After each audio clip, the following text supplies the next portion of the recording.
नमस्कार। इतिहास का एक ऐसा टॉपिक है जो अक्सर बहुत मुश्किल लगता है, लेकिन आज हम उसे एकदम आसान बनाने वाले हैं।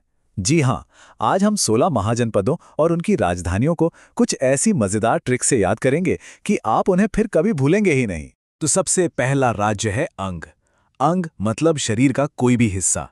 और इसकी राजधानी याद रखने के लिए सोचिए, हम अंग पर क्या कराते हैं? अरे चंपी, सिर की मालिश, बस हो गया याद। अंग से चंपी और राजधानी चंपा। अगला है मल्ल।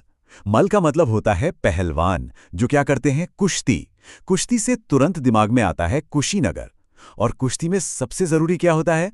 मजबूत पैर, यानी पावा। तो मल की दोनों राजधानियां याद हो गईं, कुशीनगर और पावा। अब है कंबोज। इसमें एक शब्द छिपा है, बोझ, मतलब कोई भारी बोझ। और जब कोई बोझ होता है तो हम सब क्या कहते हैं? अरे इसे हटा। बस इसी हटा से हमें राजधानी मिलती है, हाटक। और अब गांधार। इसकी राजधानी थी शिक्षा का वो प्रसिद्ध प्राचीन केंद्र, तक्षशिला। इसे याद रखने के लिए बस इतना सोचिए कि गांधार के लोग ज्ञान पाने के लिए कहाँ जाते थे? दुनिया की सबसे मशहूर यूनिवर्सिटी तक्षशिला। चलिए अगले समूह पर चलते हैं। हमारा राज्य है वत्स, जो सुनने में बस जैसा लगता है। अब कल्पना कीजिए कि कोई किसी को बहुत ज्यादा कोस रहा है और वो तंग आकर कहता है, बस और मत कोसेगा, कोसेगा। और इसी से हमें याद आता है कौशांबी। कौशल, इस नाम से हमें रानी कौशल्या की याद आती है। और रानी कौशल्या कहाँ रहती थीं? बिल्कुल सही, अयोध्या में। उनकी बस्ती अयोध्या में थी। बस्ती से हमें याद आता है श्रावस्ती। तो राजधानियां हुई अयोध्या और श्रावस्ती। है ना आसान? मत्स्य, इसका मतलब होता है मछली। लेकिन यहां कोई छोटी मोटी मछली नहीं। कल्पना कीजिए, एक बहुत ही विशाल, यानी एक विराट मछली की।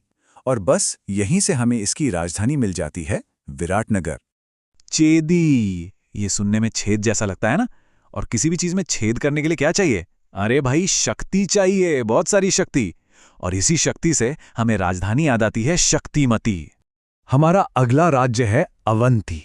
इसके लिए हम चलते हैं बाहुबली फिल्म की दुनिया में। महिष्मती साम्राज्य का क्या हुआ था? उसका अंत हो गया था।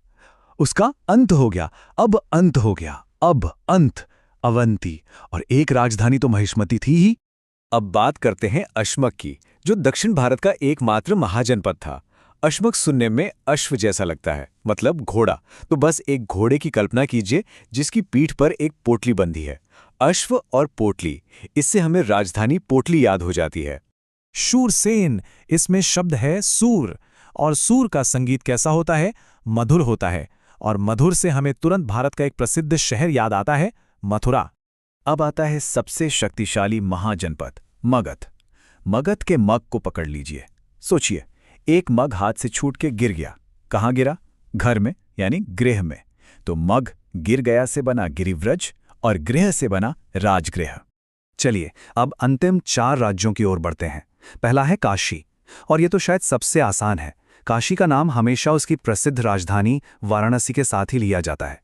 काशी, वाराणसी, ये तो एक साथ ही याद रहते हैं। अगला है वजी, जो सुनने में थोड़ा बिजी जैसा लगता है। और इस ट्रिक के लिए हम सोचते हैं, कोई किसके साथ बिजी है? अपनी साली के साथ। और साली से हमें राजधानी याद आती है, वैशाली। कुरु के लिए हम सीधे चलते हैं महाभारत में। कुरुवंश यानी कौरवों का युद्ध में क्या हश्र हुआ था? वे हार गए थे, परास्त हो गए थे।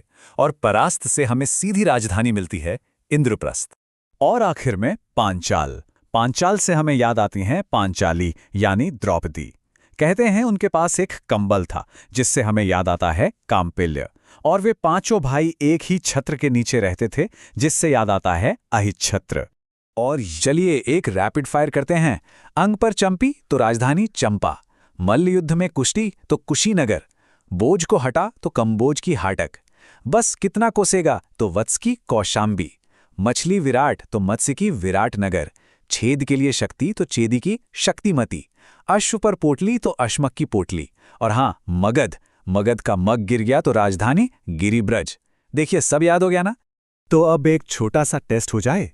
देखते हैं ये ट्रिक्स दिमाग में कितनी अच्छी तरह बैठ गई हैं। चलिए शुरू करते हैं। ये रहा पहला सवाल। जरा सोचिए, किस महाजनपद की राजधानी चंपा थी?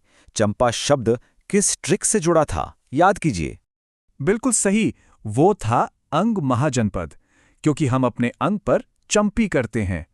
देखा, ये ट्रिक काम कर रही है। चलिए अगला सवाल। चेदी की राजधानी क्या थी? चेदी शब्द से क्या याद आया था? शक्तिमती, क्योंकि छेद करने के लिए लगती है बहुत सारी शक्ति। शानदार, आपको तो सब याद है।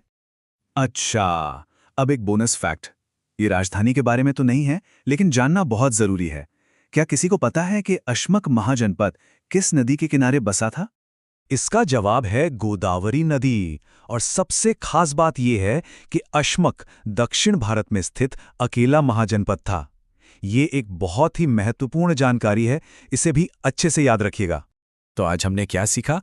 यही कि रटना जरूरी नहीं है। सीखने का सही तरीका किसी भी मुश्किल से मुश्किल टॉपिक को न सिर्फ आसान बल्कि दिलचस्प भी बना सकता है। तो अंत में बस एक सवाल, अगर इतिहास को इतने मजेदार तरीके से समझा जा सकता है, तो ऐसा और कौन सा मुश्किल विषय है जिसे हम इसी तरह आसान बना सकते हैं? जरूर सोचें।